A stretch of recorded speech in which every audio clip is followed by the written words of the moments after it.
أما بعد فأعوذ بالله من الشيطان الرجيم بسم الله الرحمن الرحيم قل هل يستوي الذين يعلمون والذين لا يعلمون صدق الله العظيم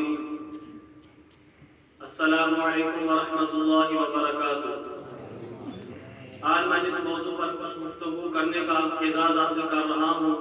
وہ ہے مدارس کی تاریخ اور ان کا کردار۔ تو مدرسہ کی تاریخ کو بیان کرنے سے پہلے اس کی تاریخ کو بیان کرنا مناسب سمجھوں گا۔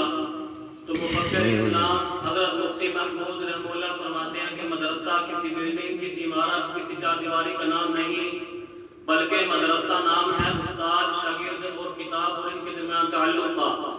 تو جب میں مدرسہ کی بنیاد کو دیکھتا ہوں تو مجھے آسمان کی بلندیوں پر واضح روشن نظر آتی ہے کہ جب رب کائنات نے حضرت آدم علیہ السلام کو تمام چیزوں کی اسماء سکھائے تھے اور مدرسہ کی بنیاد ڈالی تھی، پھر وہی مدرسہ آسمان سے زمین پر جس مکہ المکرمہ میں دار ارقم کے نام سے قائم ہوا، پھر وہی مدرسہ جس کے معلم محمد رسول اللہ ہے اور صحابہ رضی اللہ عنہ شاگرد ہیں، مدینہ المنورہ کی طرف کوچ کرتا ہے، جس کا نام وہاں صفا رکھا جاتا ہے، پھر وہی مدرسہ بڑھتا ہوا کوفہ کی سرزمین تک جاتا ہے، پھر وہی مدرسہ بغداد کی سرزمین تک، پھر وہی مدرسہ سمرقند اور بخارا کی سرزمین تک پہنچتا ہے، پھر اس مدرسے کا سلسلہ پاک و ہند کی سرزمین تک پہنچتا ہے، پھر 1857 کی جنگ آزادی کے بعد حضرت مولانا قاسم نانوتوی رحمہ اللہ قیام مدارس کی تاریخ کو شروع فرماتے ہیں اور اس کے اندر ایک اور انقلابی قدم بڑھاتے ہیں، مدارس کو عوامی کر دیتے ہیں۔ اس سے پہلے اصول تعلیم کا یہ دستور تھا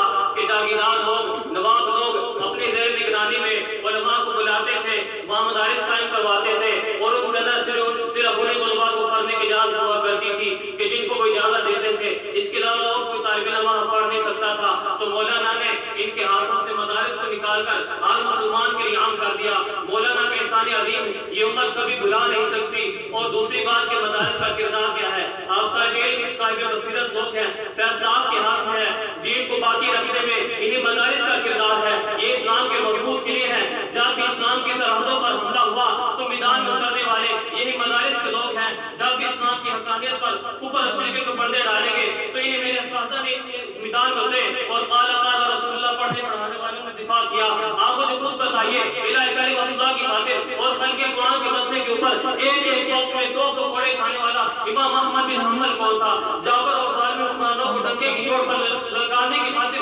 3 بار مصر کے جیلخانوں میں جانے والا علامہ ابن تیمیہ کون تھا؟ فتنہ پھوڑی کے خلاف سیسا دیوار پر بن کر کھڑا ہونے والا علامہ ابن مجدد ثانی کون تھا؟ آپ مجھے خود بتائیے کہ جب بھی اسلام کی حقانیت پر حملہ آتا ہے تو مدارس میں پڑھنے والے دفاع کرتے ہیں، یہ مدارس والوں کا کردار ہے اور ان مدارس والوں پر ذمہ داریاں جو لگی تھی بخوبی پوری کی ہیں، آسان طریقے سے پوری کی ہیں۔ آپ مجھے خود بتائیے ان کی ذمہ داریاں لگی تھی کہ مساجد کے اندر خطبہ دینے والے لوگ کو، صدا سنانے والے لوگ کو، حدیث درس دینے والے لوگ کو، تزکیہ نفس کرنے والے لوگ ہوں اور تبلیغ کرنے والے لوگ ہوں۔ واللہ میں دیکھتا ہوں میرے اساتذہ نے، میرے ہم مکتب ساتھیوں نے ان سے مدارس کو پورا کیا۔ آج کوئی مسجد ایسی نظر نہیں آتی جہاں پر مسجد کے اندر مصلی رسول خالی ہو، کوئی ممبر رسول خالی ہو، کوئی تبلیغ کرنے والا نہ ہو۔ آپ مکہ چلے جائیں، مدینہ چلے جائیں، واللہ مدینہ کے اندر بھی منصب حدیث پر بیٹھنے والا انہی مدرسوں پڑھا ہوا کو ملے گا۔ آپ یورپ اسٹیڈیم میں چلے جائیں، میں بڑی خوشی سے کہتا ہوں کہ ہمارے مدرسے میں پڑھا ہوا طالب علم کبھی یہ نہیں کہتا کہ میں اعلیٰ تعلیم حاصل کرنے کے لیے یورپ جاؤں گا۔ پچھلے آپ کو بھی کہتے ہیں کبھی آپ کو ہے اور بلکہ یہ کہتے ہیں کہ بلکہ باہر سے لوگ ہمارے پاکستان کے اندر آتے ہیں تعلیم حاصل کرنے کے لیے۔ اور میں بڑی